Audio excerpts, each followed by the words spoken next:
Hello students, आज हम पढ़ेंगे यूनिवर्सल गेट्स। पहले बेसिक गेट्स करवाए थे मैंने 3, or gate, and gate and note gate. ठीक है, उन्हीं गेट्स की हेल्प से हम नए गेट क्रिएट कर सकते हैं और 2 या 3 गेट कंबाइन करके हम नए गेट बनाते हैं और उन्हीं को हम बोलेंगे यूनिवर्सल गेट। तो यूनिवर्सल गेट वाला क्वेश्चन कई बार मतलब मोस्टली परीक्षाओं में पूछा जाता है कि यूनिवर्सल गेट कौन सा है। ठीक है, जो जो तीनों हमारे और गेट, एंड गेट और नोट गेट, वो है बेसिक गेट, वो यूनिवर्सल गेट नहीं है। ओके,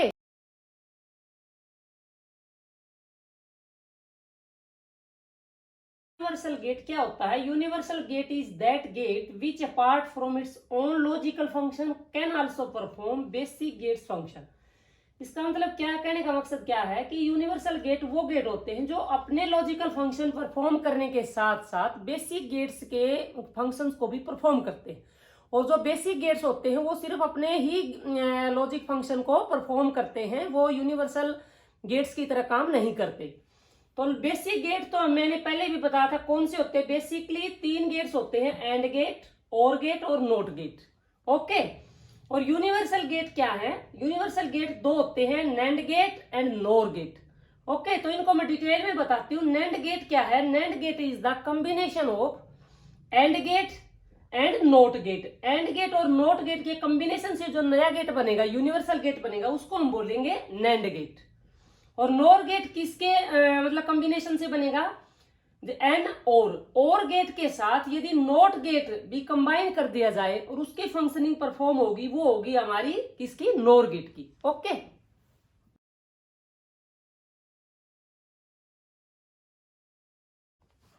अब देखो बच्चों, नैंड गेट कैसे बनाएंगे हम। नैंड गेट का क्या एक्सप्रेशन होगी और उसकी क्या डेफिनेशन होगी और कैसे डायग्राम बनेगा। तो ए बी 2 हमारी इनपुट है, एफ हमारी क्या है? आउटपुट है। ठीक है, और हमारा जो एंड गेट बनता था ए बी, और ऐसे इसमें ये क्या था? इन्वर्टर नहीं होता था। इस जो हमने गोला लगाया है, इसको हम क्या बोलते हैं? इन्वर्टर।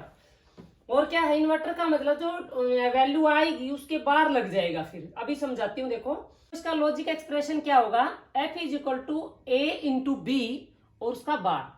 तो एफ यहाँ पे क्या है? आउटपुट निकली हुई है। आउटपुट कैसे निकलेगी कि हमारे पास 2 इनपुट थी, ए और बी, और उनको हमने किया मल्टीप्लाई और उसके ऊपर लगाया हमने नोट गेट, और उसके बाद जो रिजल्ट आया उसको हम क्या किससे डिनोट करेंगे? एफ से। तो इसके ट्रूथ टेबल ये डायरेक्ट बना रखी है। ये डायरेक्ट बनेगी कैसे? अब मैं आपको इसी तरीके से समझाती हूँ। देखो, पहले यदि हमें ए और बी, यदि हम एंड गेट ही बनाते तो क्या होता? 0 0 करके हमारा क्या आता? आंसर 0 ही आता। यहाँ हम 1 कर रहे हैं। क्यों 1 कर रहे हैं? क्योंकि यहाँ पर ए बी की मल्टीप्लाई नहीं है, उसके बाहर लगा हुआ कि जो वैल्यू आएगी, जो ए और बी की एंड गेट से जो आंसर आएगा उसके बाहर लग जाएगा। बाहर लगने का मतलब उसकी कॉम्प्लीमेंट वैल्यू आ जाएगी। ओके, तो अभी बताते हूँ कि कॉम्प्लीमेंट कैसे कर रखा है इसको। देखो स्टूडेंट्स, तो इसमें हमने जो नैंड गेट बनाया है उसका हमारी जो आउटपुट आई है वो कैसे हमने निकाली। देखो कैसे निकला और रिजल्ट।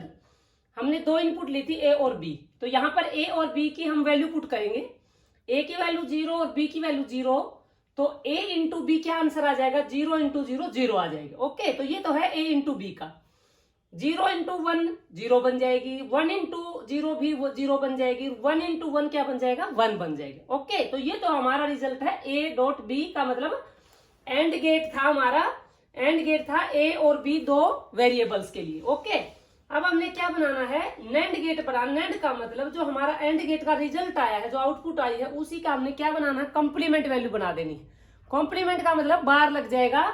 और बाहर में क्या बोलेंगे इसमें बुलियन अलजेब्रा में कि यदि वैल्यू 0 है तो 1 हो जाएगी, और 1 है तो 0 बन जाएगी। कॉम्प्लीमेंट का मतलब जैसे किसी वैल्यू के ऊपर बाहर लग गया तो उसकी वैल्यू 0 है तो 1 हो जाएगी और 1 है तो 0 हो जाएगी, ऐसे इंटरचेंज हो जाएगी। ओके, तब देखो ए डॉट बी जो एंड गेट का रिजल्ट था उसके हमने बार लगाने के बाद क्या जाएगा? यहाँ 0 है, बार लगते वैल्यू 1 आ जाएगी। यहाँ 0 है, इसका भी 1 बन जाएगा कॉम्प्लीमेंट लगाते ही, और 0 का फिर 1 बन जाएगा। यहाँ 1 आया था, ए डॉट बी का आंसर 1 आया था, तो ए बी के हम बार लगा देंगे। कॉम्प्लीमेंट वैल्यू क्या हो जाएगी? ए की जगह 1 की जगह 0 बन जाएगी। ओके, तो हमारा जो नैंड गेट है उसकी आउटपुट क्या रहेगी? ए डॉट बी का बार। ओके, अब देखो बच्चों, एक तो नैंड गेट हमने मतलब इस डायग्राम के थ्रू बनाया, और नैंड गेट दूसरा जो डायग्राम कैसे बन सकता है, पहले हम इनपुट के आगे बार लगा ले, ए और बी हमारे दो इनपुट हैं, इसमें हमने क्या लगा दिया, ए के ही बार लगा दिया यहाँ पे, तो यहाँ पे वैल्यू क्या है, यहाँ पे ए बार, ठीक है। एक है बी इनपुट है, बी के भी हमने क्या लगा दिया, बार लगा दिया। अभी इसको हम नोट भी लगा बोल सकते हैं, और इन्वर्टर भी, किसके इन्वर्टर लगा दिया, ठीक है। तो यहाँ पे बी की वैल्यू, यहाँ पे बी की वैल्यू 1 है, तो यहाँ बी की वैल्यू 0 हो जाएगी बार लगने के बाद। ओके, तो यहाँ है बी बार। तो अब हम गेट कैसे बनाएंगे, देखो ये तो मैंने समझाने के लिए बनाया था। अब हमारे ए और बी दोनों क्या है, बार लगे हुए हैं। अब देखो बच्चों, क्या थी जो हमारा नैंड गेट था, इसका रिजल्ट आता है P = A डॉट बी और इसका बार। अब इसी चीज को हम किस में कन्वर्ट कर सकते हैं, ये डिमॉर्गन लॉ के थ्रू हम ए इंटू बी के बार को हम यदि खोलेंगे तो कैसे एक्सपेंड करेंगे इसको, देखो ए बार प्लस बी बार।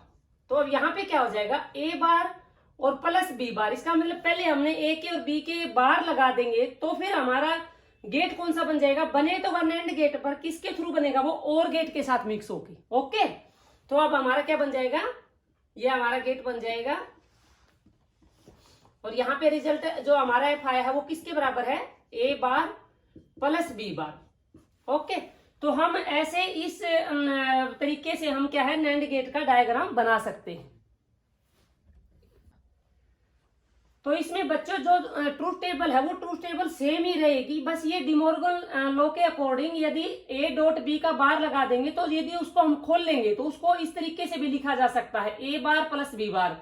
ऐसा भी हम ट्रूथ टेबल में बना के देख लेना। आप ए और बी दो वेरिएबल लेके, और उनका हमने क्या है, ए बार ले लिया और फिर बी बार ले लिया, और उन दोनों को हम क्या है ऐड करके देखें, तो रिजल्ट हमारा उसके बराबर आएगा, जो इसका रिजल्ट आएगा ना नैंड गेट का, उसी के बराबर इनका रिजल्ट आएगा। ओके,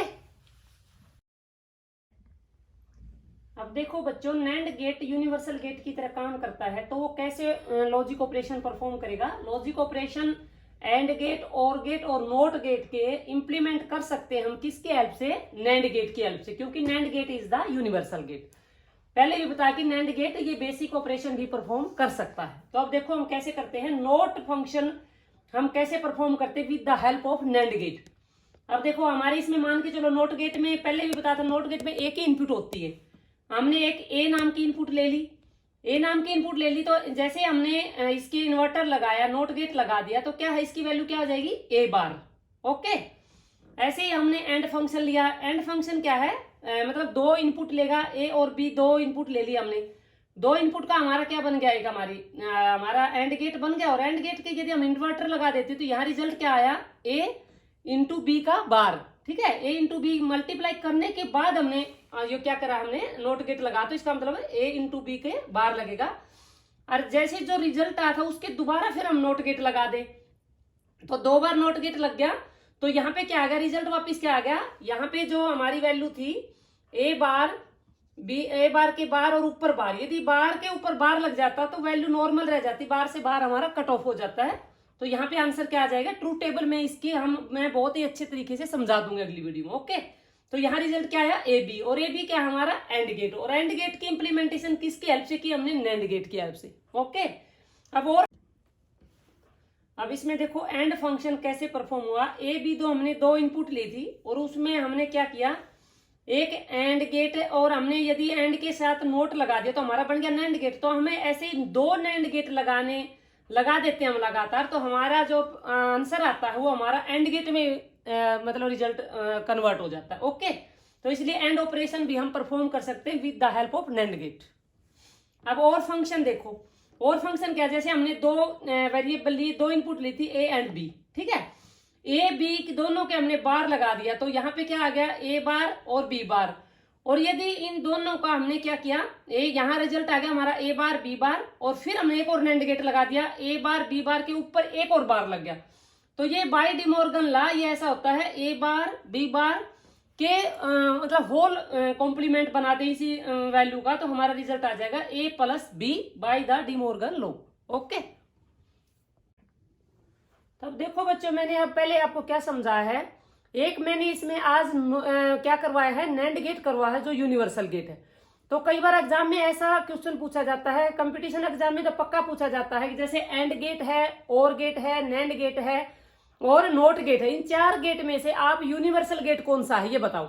तो आप इसमें अब कंफ्यूजन आपका दूर हो जाएगा, आपका पता चल गया कि NAND gate is the combination of and gate and note gate is the universal gate. Okay, तो आप ये बताओ कि मैंने हमारा एक और नोर गेट और है, वो भी यूनिवर्सल गेट है। तो आज मैं कमेंट्स में बच्चों से यही पूछना चाहूंगी कि वीडियो हमें 10 मिनट की बनानी चाहिए, 20 मिनट की बनानी चाहिए, लंबे टाइम वाली तुम्हें अच्छी लगती है या शॉर्ट टाइम की बनाए, छोटी वीडियो बनाए, उसमें आप खुश होके पढ़ते हो। ओके, तो देखो बच्चों, मैंने 4 गेट करवाए हैं आपको। 3 बेसिक गेट है, बार बार बताया जा रहा है, एंड गेट और नोट गेट, ठीक है। और एक मैंने करवाया है यूनिवर्सल गेट, जो 2 गेट्स की हेल्प से बनता है, ठीक है। तो ये चारों गेट आप प्रैक्टिस करो। इन सब की ट्रूथ टेबल बनानी है, कंफ्यूज नहीं होना है, क्योंकि ट्रूथ टेबल पहले बेसिक गेट्स की बनाना और बेसिक गेट्स की हेल्प से आप नैंड गेट बनाना। ओके, और जो भी प्रॉब्लम है आप कमेंट्स में एक्नॉलेज कर देना। और एक और यूनिवर्सल गेट करवाने वाली हूं मैं, वो आपको नेक्स्ट वीडियो में कराऊंगी, ताकि आपको कंफ्यूजन क्रिएट ना हो, ताकि यूनिवर्सल गेट मिक्स ना हो कि कौन से गेट की इंप्लीमेंटेशन कैसे होगी। Okay, thank you, have a nice day.